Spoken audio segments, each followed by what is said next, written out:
안녕하십니까. 정보처리 실기 강사 권우석입니다. 자, 알고리즘 초급 6번째 시간이 되겠습니다. 자, 초급 유형의 문제들을 계속 살펴보고 있는데요.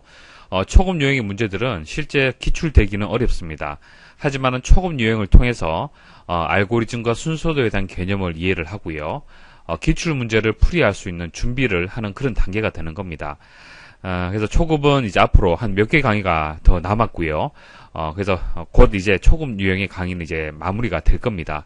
자, 그 이후부터는 기사 기출 문제 그리고 산업기사 기출 문제를 나누어서 기출 문제, 실제 출제되는 문제들을 다루어서 여러분들 시험장 가서 모두 만점 받으실 수 있도록 그렇게 도와드리도록 하겠습니다.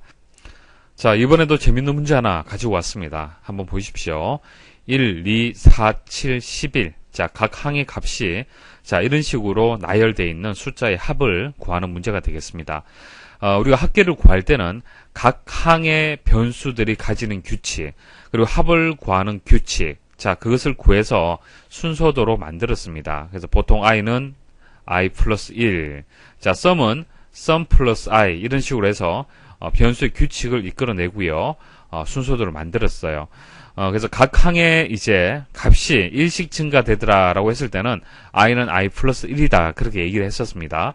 자, 그럼 이번 문제도 각 항의 차이값이 어떤 규칙을 가지고 있는지 보도록 하겠습니다. 자, 1과 2 사이는 어떻게 됩니까? 플러스 1이죠. 자, 2와 4 사이는 2가 되고요. 4와 7 사이는 3이 되고요. 7과 11 사이는 4가 되는 겁니다. 지금까지 우리가 배웠던 것은요. 항상 일정한 값이 증가가 되는 거였어요. 짝수라면은 2씩 증가가 되는 거고요. 1씩 증가된다라면 1 플러스 1을 하는 그런 규칙을 가지고 있었습니다. 하지만 이 문제는요. 일정한 값으로 증가되는 것이 아니죠. 자, 하지만은 이 문제를 또 쉽게 풀 수 있는 이유가 증가된 값들은 일정한 규칙을 가지고 있어요. 자, 보세요. 자, 여기 0이다라고 일단 생각을 하시고요. 자, 0에서 1로 1 증가되었죠. 자, 1에서 2로 1 증가되었습니다. 자, 2에서 3, 1 증가되었고요. 3에서 4, 1 증가되었습니다.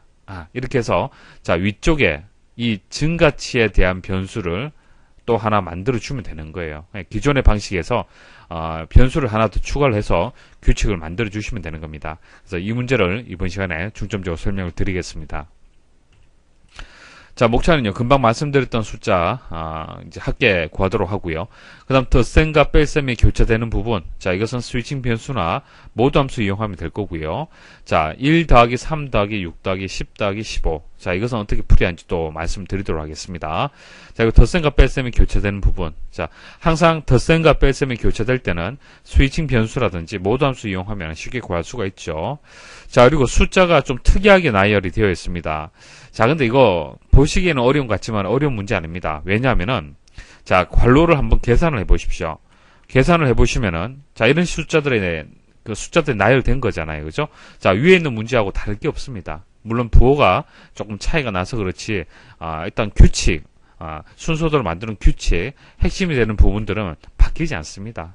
그래서 숫자들의 그 나열 상태가 조금 다르다고 해도 너무 걱정하지 마십시오.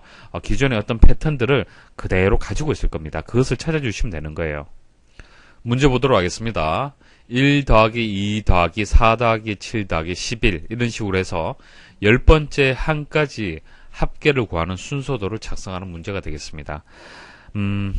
자, 기존에 우리 풀이했던 문제들은 각 항을 나타내는 n이란 변수, 그리고 합계를 나타내는 h란 변수만 있으면 쉽게 구했죠. 하지만 이 문제는요, 규칙을 잘 따져보니까 n이라는 변수가 단순히 n은 n 플러스 1, n 플러스 2 이처럼 상수값을 이용을 해서 증가되는 것이 아니라 또 다른 어떤 규칙을 가지는 변수를 이용해서 증가가 되더라. 그렇기 때문에 k라는 증가치를 나타내는 변수가 또 필요하더라라는 것을 우리가 알 수가 있었습니다. 자, 좀 더 자세히 다시 한번 말씀을 한번 드려볼게요. 자, 1, 2, 4, 7, 11 이런 식으로 각 항의 값이 바뀝니다. 자, 이렇게 바뀌는데 이제 증가치를 한번 이렇게 계산을 해보면은 자, 1씩 증가가 된다라면은 n은 n 플러스 1 하면 돼요. 그죠? 자, 그런데 그 다음에는 플러스 2가 됐잖아요.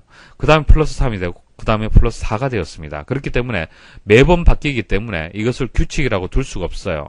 자, 이 값이 1이 될 수도 있고 2가 될 수도 있고 3이 될 수도 있고 4가 될 수도 있는 거잖아요. 그렇기 때문에 이것은 상수값을 주시면 안 되고요. 변수값을 주셔야 되는 겁니다. 이런 식으로. 여기서는 증가치를 K라고 얘기를 했잖아요. 그죠? 그래서 변수로 입력을 해줘야 되는 거예요. 어떨 때는 1이 되고, 어떨 때는 2가 되고, 3이 되고, 4가 되고, 그렇기 때문에 그렇습니다. 자, 그러면은 이 K라는 것도 규칙을 찾아줘야 되겠죠. 자, K를 이제 쭉 분석을 해보니까, 자, 이게 뭐 0이라고 생각을 하고요. 자, 0에서 1이 증가되고, 또 1 증가되고, 1 증가되고, 1 증가되고, 그래서 K는 K 플러스 1이라는 규칙을 가지고 있다는 얘기입니다. 자, 그리고 H는 H 플러스 N 그대로 규칙을 가지고 있죠. 뭐 합계 구하는 거야. 첫 번째 항은 1이 되고, 두 번째 항까지 합은 첫 번째 항하고 두 번째 항을 더해주면 되잖아요. 그죠?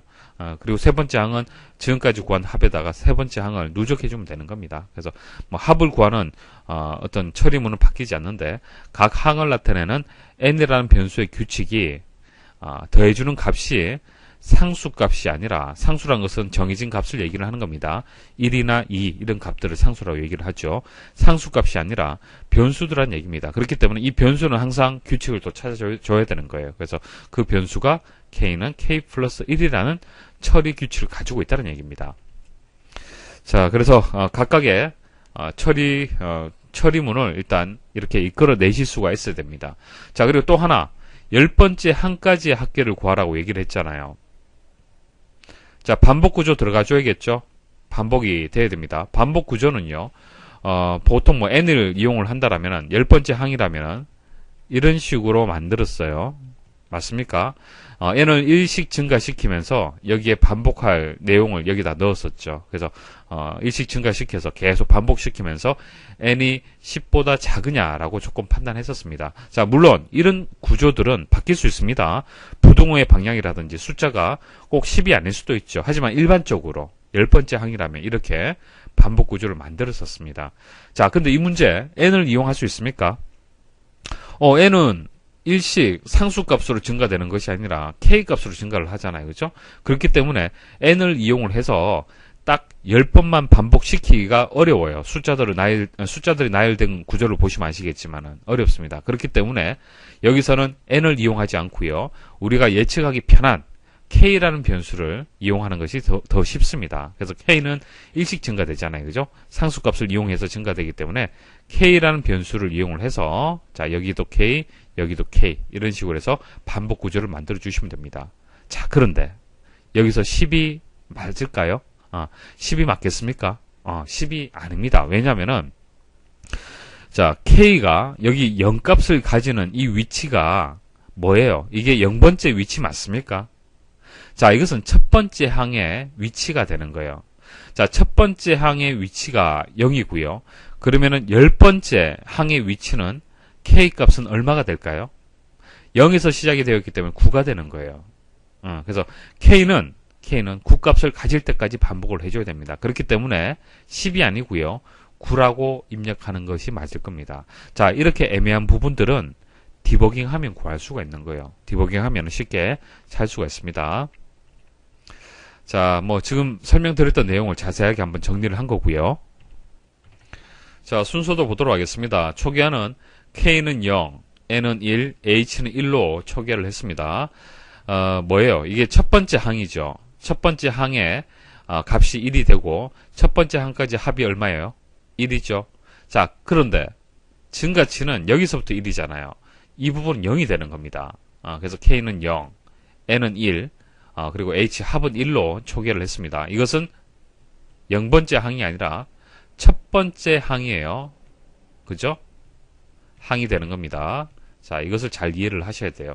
그래서 여기 보시면은 K는 9보다 작다라고 이렇게 준 겁니다. 그래서 요렇게 자, 이 처리문하고 이 조건문에 의해서 반복이 되는 거예요. 반복을 하면서 N을 구하고 H를 구해주는 겁니다. 그래서 중요한 것은 H를 구하는 것이죠. 그래서 마지막에는 H를 출력하는 그런 구조가 되겠습니다. 자, 그럼 첫 번째에서 다섯 번째 항까지 한번 디버깅을 해볼게요. 그럼 9를 어떻게 바꿔줘야 될까요? 다섯 번째 항이라면은 4로 바꿔줘야겠죠. 자, 10번째가 9가 되기 때문에 다섯 번째라면 1을 줄여서 4라고 입력하는 게 맞을 겁니다. 다 구하게 되면 25가 나와줘야 됩니다. 한번 찾아보도록 하죠. 자, K는 0이 되고, N은 1, H는 1이죠. 자, 초기화 부분이 되겠습니다.